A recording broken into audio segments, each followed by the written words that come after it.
estenosis mitral. ¿Ok? Vamos a comenzar primero definiendo qué es la estenosis mitral. Es la obstrucción al llenado del ventrículo izquierdo que se produce como consecuencia de una alteración estructural de la válvula mitral. Como sabemos, ¿cuál es la principal función de nuestra válvula mitral? Permitir el paso de la sangre de la aurícula izquierda al ventrículo izquierdo. Entonces, ¿dónde está el problema? En el paso de esta sangre. Va a haber una turbulencia. Es por eso que vamos a ir desarrollando los diferentes frémitos diastólicos, refuerzos presistólicos y los chasquidos que vamos a ver más adelante. Para comenzar, normalmente el diámetro de lo que es la válvula mitral que conecta la aurícula izquierda con el ventrículo izquierdo es de 4 a 6 centímetros cuadrados. ¿Ok? Se habla de una estenosis mitral moderada cuando el diámetro de esta está entre 1.5 a 2 centímetros. Digo leve, perdón, cuando está de 1.5 a 2 centímetros. Ahí tenemos una estenosis leve. Luego después vamos a tener una estenosis moderada cuando esta va de 1 centímetro hasta 1.5 centímetros. Y luego vamos a tener una estenosis mitral muy severa cuando el ángulo de esta va a estar inferior a 1 centímetro cuadrado. Y esto va a producir que la sangre básicamente se quede estancada en la aurícula izquierda y baje el gasto cardíaco que vamos a ir desarrollando más adelante. Y como podemos ver acá tenemos una imagen de lo que es la válvula mitral con sus cuerdas que la sostienen a los músculos pequeños del corazón. ¿Sigue? ¿Ok? Como podemos ver en los datos acá, según la etiología, tenemos que las principales son la cardiopatía reumática, la congénita, que es una básicamente con la que el niño o el bebé nace, las degenerativas que se pueden dar por medio de la edad y la tumoral. Primeramente definamos qué será la cardiopatía reumática.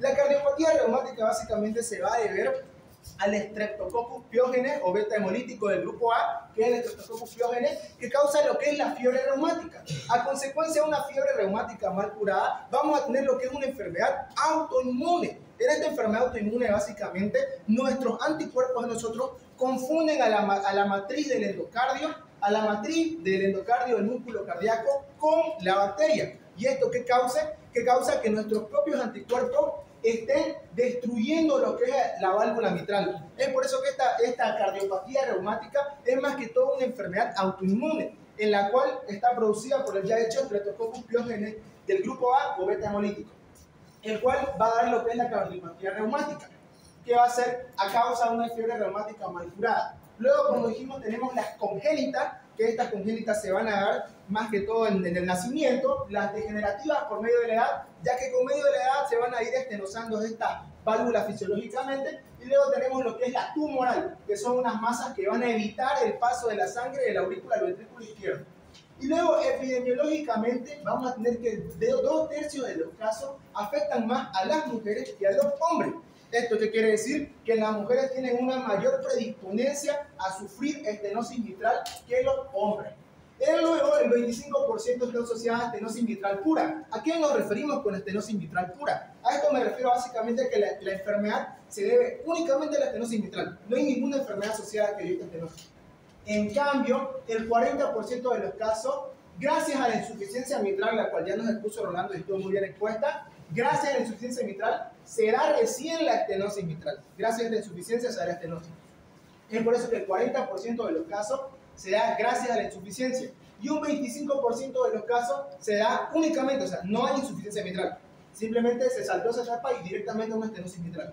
El 25% de los casos es estenosis mitral pura. No hubo ninguna enfermedad asociada para dar esta estenosis. Y el 40% se debe básicamente a una insuficiencia mitral que conllevó a que haya una estenosis mitral. Y luego vamos a tener que la edad más frecuente de la aparición de estas estenosis mitrales van a ser entre los 30 y 40 años, con una mayor predisponencia a partir de los 40 años. ¿Ok? Luego le vamos a dar un vistazo a lo que es la fisiopatología de esta enfermedad. Un vistazo así rápido. La estenosis mitral, acá tenemos el flujo de lo que es anterógrado y retrógrado. Como podemos ver, la estenosis mitral, cuando hay la estenosis mitral, ¿qué es lo principalmente que va a haber? El llenado ventricular, ¿cómo va a estar? ¿Disminuido o aumentado una estenosis mitral? Disminuido. Disminuido. Por lo tanto, si es que le llega menos sangre al ventrículo izquierdo, ¿ustedes creen que va a poder eyectar más o menos sangre? Menos sangre. Por lo tanto, ¿qué ocurriría con el gasto cardíaco? Disminuye lo que es el gasto cardíaco, ¿ok? ¿Y qué es lo que podemos tener? Hipoperfusión, etcétera, etcétera. Distintos mecanismos como ser renina-angiotensina aldosterona, los mecanismos del sistema nervioso simpático que van a ayudar a compensar, que, bueno, no viene tanto al caso, ¿no? Y anterogradamente tenemos básicamente que, ¿qué pasa? La sangre no va a llegar al ventrículo izquierdo, pero esta sangre no desaparece. Esta sangre se va a quedar estancada en la aurícula izquierda. ¿Y qué es lo que pasa? Donde hay más sangre, o sea, donde hay más volumen, hay más o menos presión. Más presión. Entonces, aumenta la presión de la aurícula izquierda. Por lo tanto, este flujo retrógrado va a llevar a una hipertensión pulmonar. ¿Por qué? Porque básicamente los vasos que van a estar dando la sangre a la aurícula izquierda van a tener que hacer mucha más presión. ¿Por qué? Porque esta aurícula izquierda tiene más presión. Entonces va a tener que hacer más presión estos vasos que le dan la sangre a la aurícula izquierda para poder vencer esta fuerza. Y es lo que da la hipertensión pulmonar. Y esta hipertensión pulmonar, cuando se da estos casos de hipertensión pulmonar, vamos a ver que lo más característico de esto, a la perfusión, vamos a tener lo que son el pulso sagital, que ya vamos a ir desarrollando más adelante. Básicamente, este flujo retrógrado, cuando va a haber mayor cantidad de sangre en la aurícula izquierda, se va a dilatar. Esta dilatación de la aurícula va a causar una posterior fibrilación auricular, que también puse un electrocardiograma donde vamos a ver una fibrilación auricular, que esta dilatación auricular va a venir casi siempre acompañada de una fibrilación auricular. Y por lo general, cuando hay esta dilatación auricular, hay una predisponencia a formarse trombos. Y estos trombos, básicamente, al pasar de la aurícula izquierda al ventrículo izquierdo, tienen acceso a todo el riego sistémico y pueden llegar al cerebro causando un ACV o accidente cerebrovascular. ¿Ok? Siguiente diapo. Muy bien. Acá tenemos las manifestaciones clínicas que vamos a ver en un paciente con una estenosis mitral. Para comenzar, como podemos ver, tenemos una fascia mitral. Esta fascia mitral, ¿cómo vamos a caracterizar la inspección al paciente? Para comenzar, va a tener rubicuin D a nivel malar y a nivel nasal. Principalmente eso es lo que vamos a identificar en el paciente con estenosis mitral. Rubicuin D a nivel malar y a nivel nasal. Disnea. ¿Por qué va a tener disnea este paciente? Es la pregunta. Va a tener disnea por el flujo retrógrado de la aurícula hacia atrás, hacia la parte derecha del corazón, porque la sangre está yendo, no está yendo retrógradamente, no anterógradamente. Anterógrado quiere decir retrógrado inverso.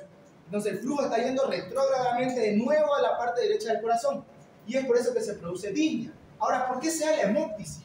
La hemóptisis se da principalmente porque, ¿cómo va a estar la presión en los capilares pulmonares? ¿Aumentada o disminuida? Aumentada, ¿no?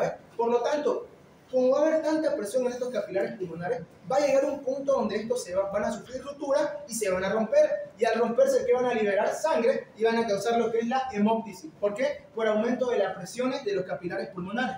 ¿Ok? Luego, embolia, por el caso de émbolos y trombos que ya vamos a ver más adelante.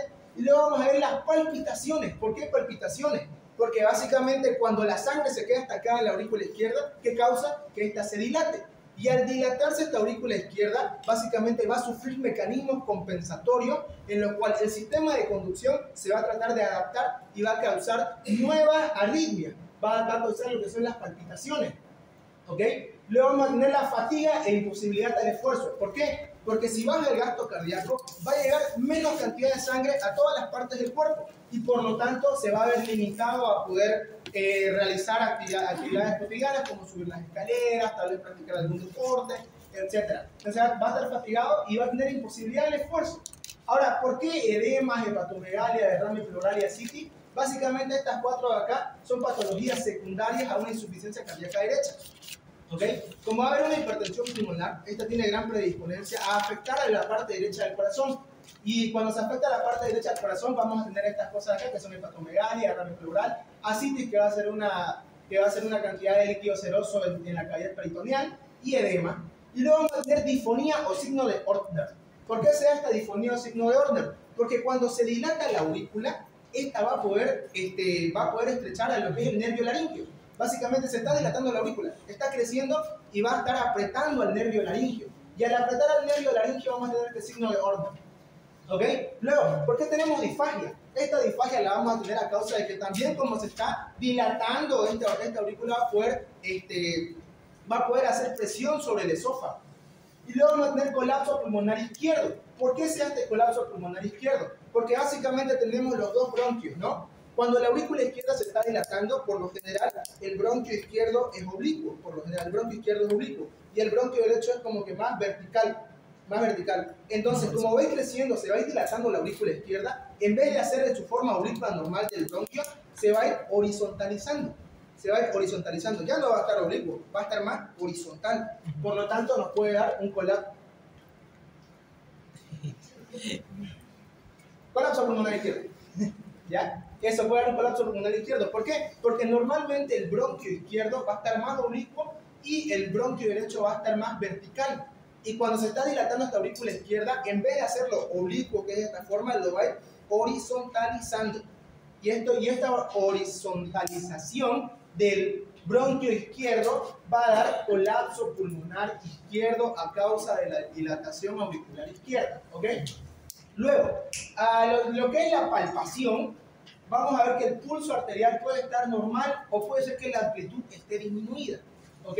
El pulso venoso puede estar normal y una onda A aumentada tiene el signo de Evans. Esta onda aumentada quiere decir una contracción más poderosa de la aurícula. Luego tenemos a la palpación, intensidad del primer ruido y frémitos diastólicos y un latido sagital. Este latido sagital básicamente, ¿dónde lo vamos a ver? Lo vamos a ver más que todo en el segundo ruido cardíaco. En el segundo ruido cardíaco. Pero esto se va a presentar más que todo en pacientes que tengan una hipertensión pulmonar, o sea que su estenosis les dio una hipertensión pulmonar. Si es que su estenosis mientras no les dio una hipertensión pulmonar, no van a presentar este latido sagital. ¿Ok? Pero por lo general lo que tienen todos los pacientes con estenosis mitral es una intensidad del primer ruido. ¿Ok?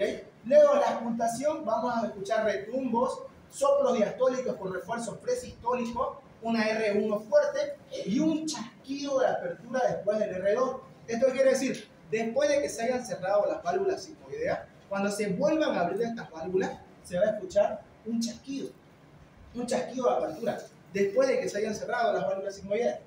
Y una duplicación del segundo ruido. Como en mnemotecnia tenemos RU, FU, TATA. RU significa el retumbe, FU del soplo diastólico con fuerza presistólica, R1 fuerte T, y luego duplicación del segundo ruido, TATA. Para poder acordar. ¿Ok? Siguiente.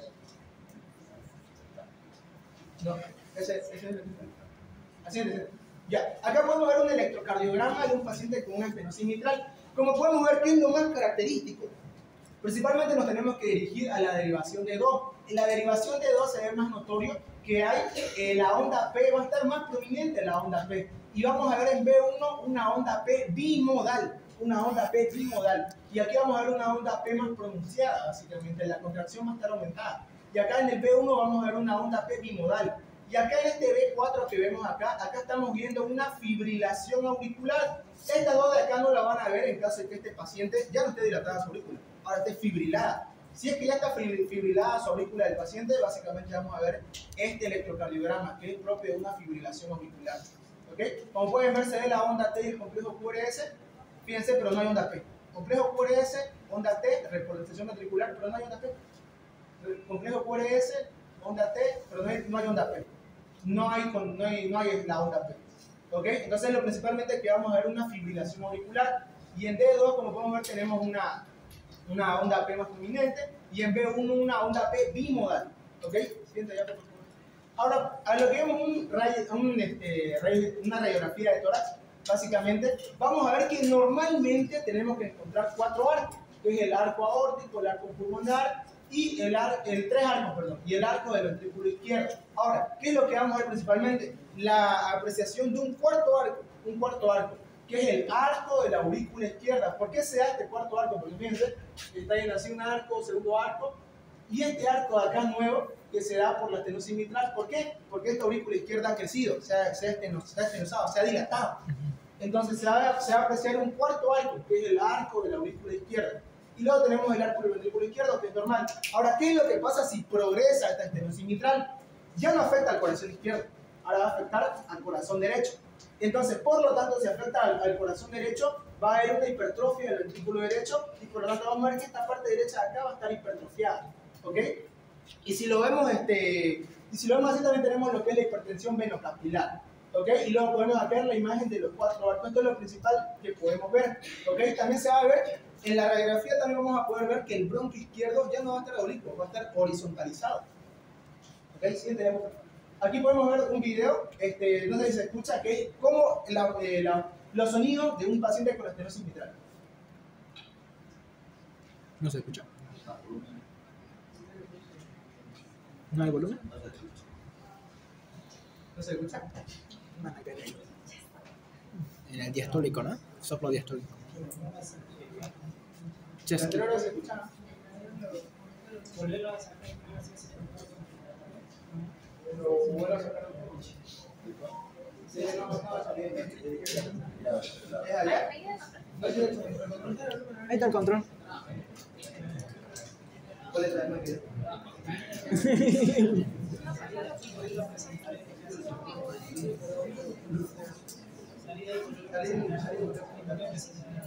Bendición. ¿Eh? 8.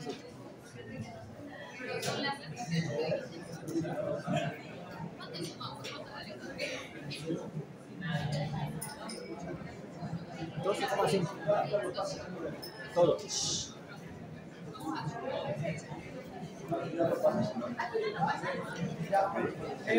Al final lo pasa entonces, es un sonido peculiar, le voy a pasar la diapositiva al grupo, siguiente diapositiva. Acá también, bueno, aquí les quería mostrar más que todo, vamos al video. Miren cómo está básicamente el electrocardiograma de este paciente. Y acá podemos tener un primer ruido brillante, el cual se apreciaba en lo que es en el video. Y luego vamos a tener una sístole limpia. Ok, por eso estoy siguiendo el video, pero no se escucha el sonido. Y básicamente, segundo ruido desdoblado por chasquido, de apertura del chasquido del que les hablé. Después de la R2, se va a escuchar un chasquido cuando se vuelve a abrir.